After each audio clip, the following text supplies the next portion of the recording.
all controllers, whether it be the LXs, the Hunters, I guess there's still, all of those are a dial setup controller. Most of them run a clockwise sort of scenario. I guess standard rule of thumb, and what I'll do is I'll move one of these ones to the back, just so you guys can sort of see what I'm talking about. This is a newer Model X core, but they're much of muchness, all the same sort of stuff. The controllers are traditionally the easiest way to program most of your sort of stuff as far as your setups are always from that right hand side of a clock. That goes as far as I guess all of those controllers. It's setting up your time and date and what have you, and we work around that way.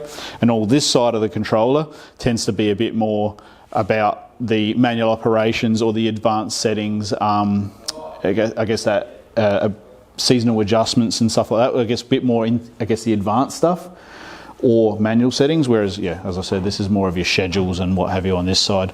And you'll see that even on the LXs as well. As you're going around, you've got all that IQ settings and stuff like that are sitting on this side. So obviously 240 volt intake supplies on these controllers, and then they give a 24 volt AC output on them. Have you guys wired up controllers before? Some of us have. Yep. Yeah, cool. So I guess traditionally with a controller system, obviously you've got what's called an active wire, and then you've got a common wire that's, I guess, a linking circuit on them. If you have, and I'll draw this probably for ease, but if we have 3 valves out on our field, all connected on, say, a manifold for ease, with a solenoid valve here, isolation valve, and your controller was sitting up here. What we have is our field wire coming out from here into the valves. Inside this, obviously, if this was a setup where we had 3 solenoid valves, we would need to have effectively 4 wires available to us, because we're going to have an active wire for each station and a common wire. And you'll see that on the actual terminals of your controllers. You've obviously got the available stations accordingly, and then what would be a C or a common depending on the controller, and that's where your common wire would go. Most in Australia, and correct me if I'm wrong if it's different here for you guys, but we tend to use, obviously each wire or cable in here is actually color coded. We tend to use the black as our common wire. I know Sydney can tend to do a little bit more white, and you're a white. Yeah. Yep. We should be, but that's the standard. What I've been doing. Yep. And America tend to go the same way. They use white as their common. It doesn't matter. I think it's just as long as there's some consistency in, I guess, if it's in your public realm, then it's okay. We all use white, so then it's not changing in jobs. So it's always a good base point, because if you're out in the field and you're grabbing a black and you're treating that as if you assumed it, it's just good to know. So what we would do if we were putting these valves out in the ground and we were wiring them up, we would be looking at what colour we want to use, and obviously we'd have these here. And then in this one here that I've got now is a 5 core, and I'll open this up just so we can see.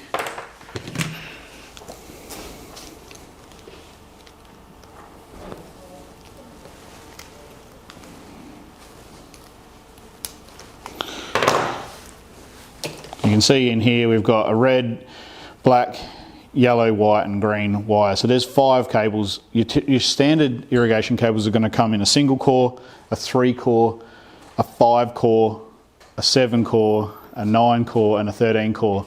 And obviously the more cores you're buying, the more the cost is, obviously, because there's copper involved. So there's levels there where we find that happy medium when we're putting them out. Obviously we're putting a 3 valve system in. I wouldn't say go and buy a 3 core and a single core, because I guess it's a little bit, you've got no room for additional valves. A wire tends to break, whereas in a 5 core we're going to have 3 wires are going to be taken up for the active wire. So we'll go the other way, and we are left with our white, which is going to be our common wire. So then we've still left with 1 spare wire, and that's handy, obviously. If we went, you know what, we've just added a garden bed to here, but we've already maxed out this station and we're not getting enough pressure, or we find that, I guess, urban pressures around the area where what was once good pressure, now the pressures are gone. We want to split that station up now. We can add a valve, split it up, and it's okay because we've got a spare wire. A lot of the time when we do our irrigation designs for council reserves and ovals, we'll build in contingencies for that reason. Because what we see out on an oval now, or a park or a reserve, changes in 15 years where there's been a new plan coming out. And if all this infrastructure's in and it's actually still okay, we can tend to want to, we're okay just adding onto it, especially if you've got paths and, we don't want to be ripping all that up just to get new wires back through. So what we would do in this instance, I would say, all right, well, I'm going to elect, if this was station 1, 2 and 3, I'm going to say, all right, well, station 1's going to be the green wire. So I would have that as my green wire, and yellow for my second wire, and red for my third station. And then we've said we're going to have white as our common wire. So we would have effectively a wire coming from here, here, and here, and then you'd have this white one, which is your common wire, which would link to all of those valves. That's your return circuit, effectively, to create, an open circuit, a closed circuit, so your valves actually operate. Does that make sense to everyone, as far as the need to have that there? And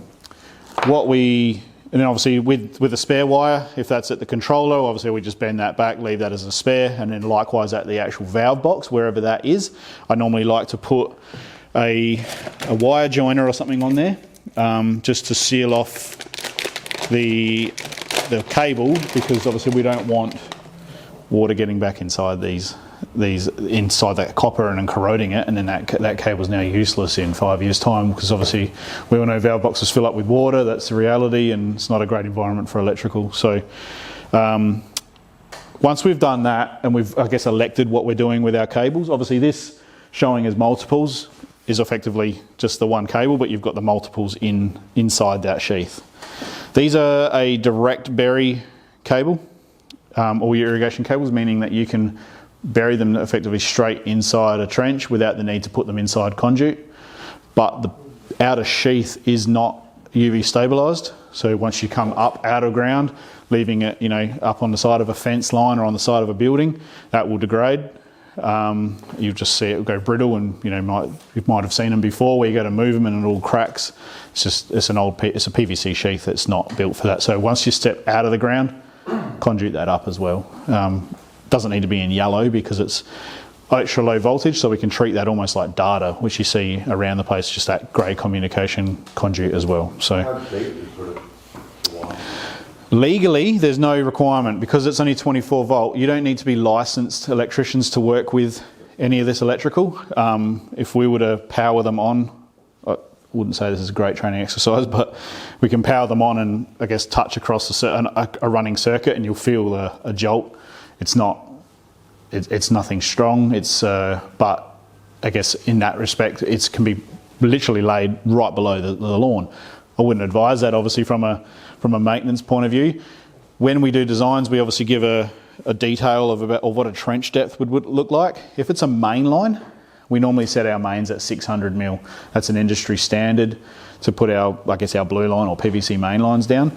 In that trench, we would have our pipe sitting in the trench, and I normally say, well, let's left justify or on the side, and then have our cable, on the right-hand side of that. So I don't like seeing main lines with this sitting directly on top, because obviously once that pipe or once that soil compacts down and gets on it, this starts to tighten up, and then you try and do a repair on a mainline pipe and you've got cable here.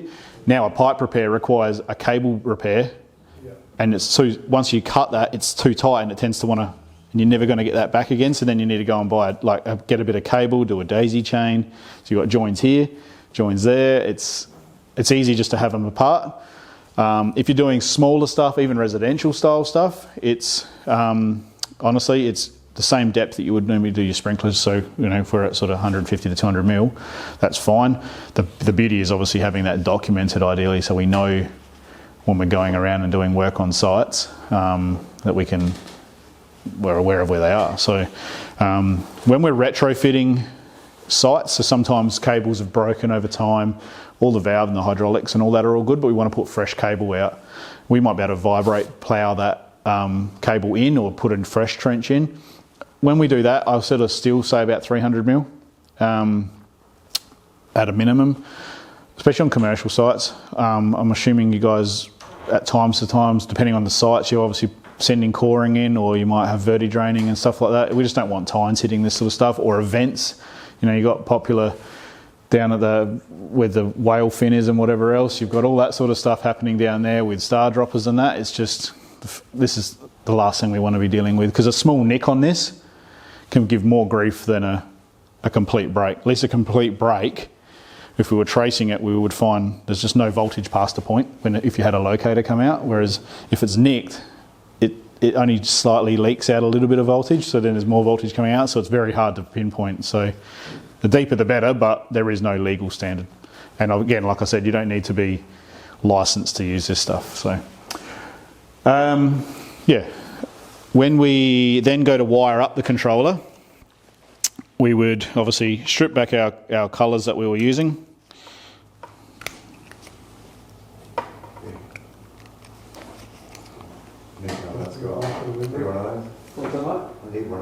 And cutters. Yeah. One. Well, just one? Yeah.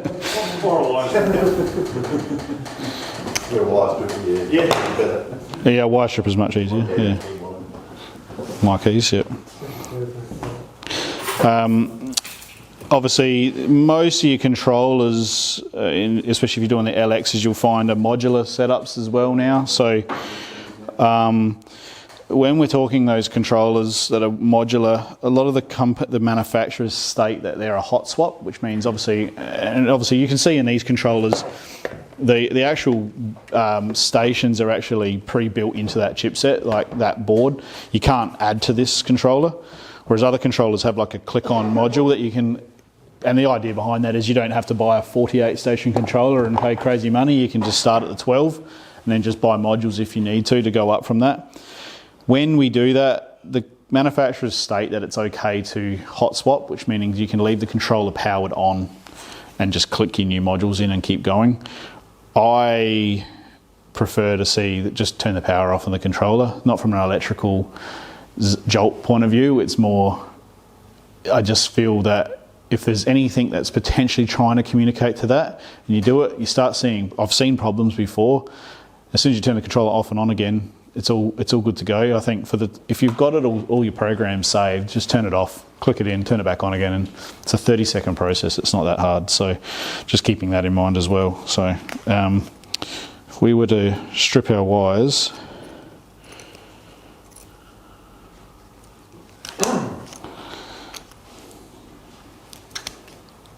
PVC color. it is for like low density poly. We've got one of those. Low density poly, blue line PVC. Obviously, this is one of Rainbird's ones that they brought out, which you can put a 4mm tube in, as well as the up to 25mm poly. The other ones we carry will take up to 40mm PVC, so which is pretty handy. And they do have replaceable blades, which is pretty good as well. So the other ones we've got have got reversible blades as well. So if there's a blade on the back, so you can. This gets blunt and you don't have a knife sharpener on you, but you've got a screwdriver, you can flip the blade around and keep going, and then eventually either throw the blade out or as I used to do, just have a kitchen knife sharpener and just keep it going, because I would buy new blades and never put them in, because this would be, normally with maintenance, this is all nice and clean, but as you know, when you're trying to do a repair and I'm throwing this into mud, then all that gets rusted out, and I'm like, that's a throwaway item effectively, so I just sharpen that up until there's nothing left. So all right, so what we would do from here is obviously this is at the controller standpoint now. We've obviously said station 1 was going to be a green wire. That green wire would come back up, so I won't do it on this one, I might be able to actually.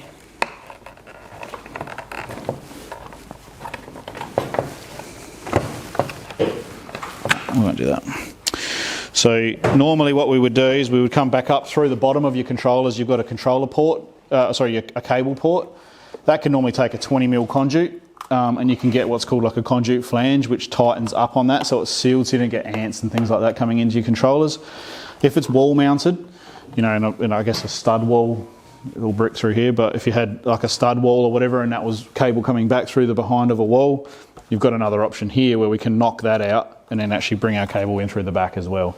Just a few different options to sort of bring that cable through, and you can leave that plug there then and obviously come in. If we were doing the wire up, obviously station 1, you would see your corresponding station that we've decided to do on the actual drawing, and we would undo that screw on station 1 just slightly, and you'll see underneath the screw there's like a little plate on there, and we want to get that wire in underneath that actual plate. So I just normally twitch this up a bit so it's not flaring.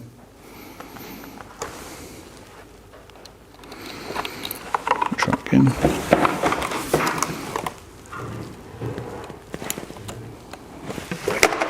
Once it's in there, obviously this would normally be wall mounted for you guys, but we just tighten that up, not over tighten, we just want to press onto that copper, and obviously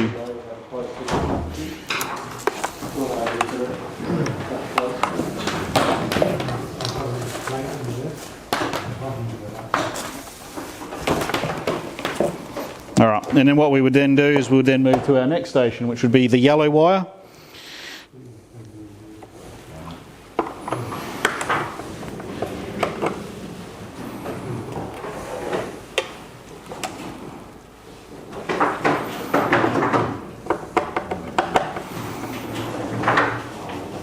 Does that sort of make sense from there, just as far as putting the corresponding colours into the corresponding numbers that are on the controller? Every controller is going to be in a different orientation as to where you put that. Obviously the LXs run vertically down the sides, and then as you build up after 24 you go to your 25th station, which will be your top right, and you'll come down from there as well.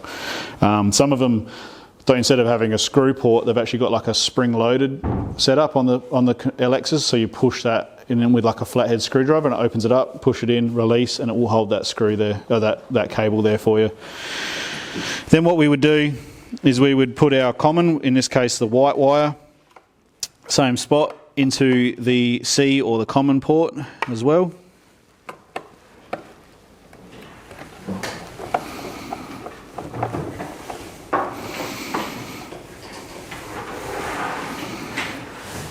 Now you notice on both of these controllers as well, they've actually got a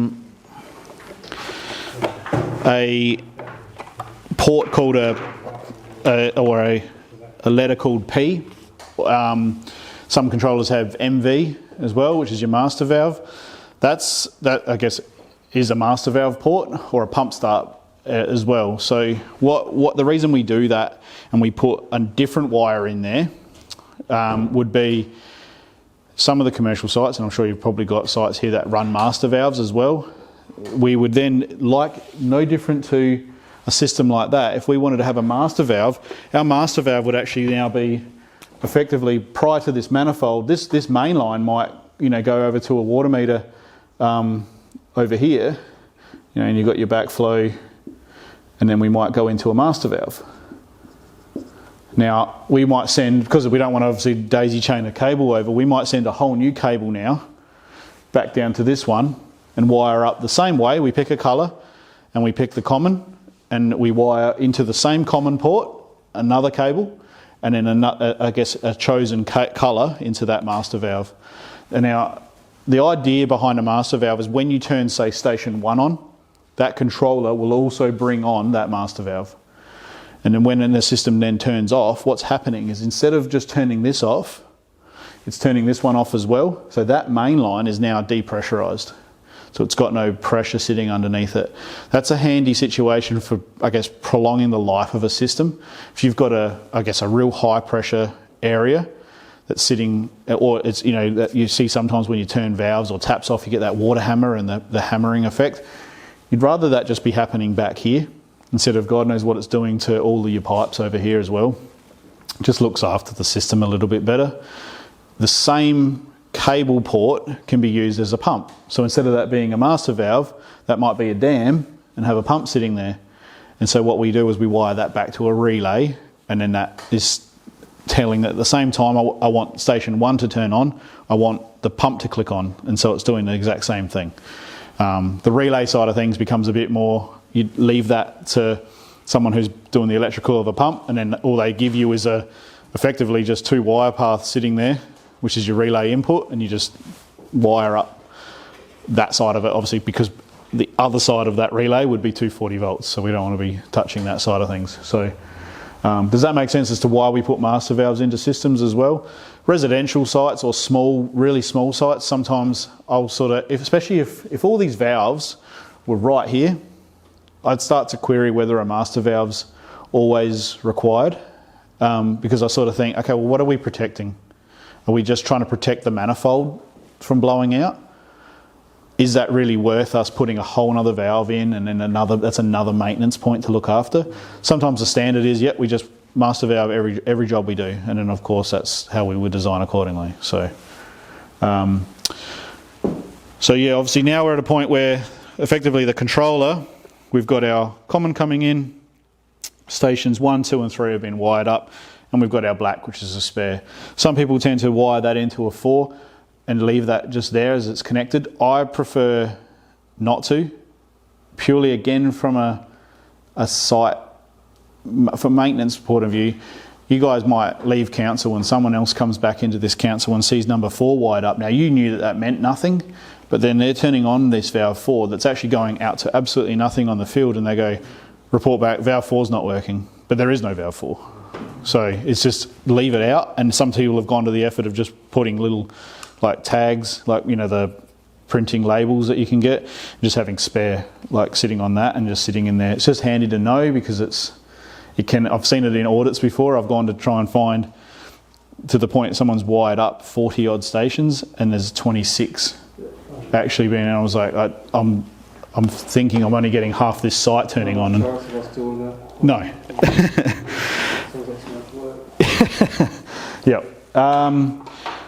Then once from there, that's effectively that from a wiring side of things, that controller's been wired up. That's ready to go.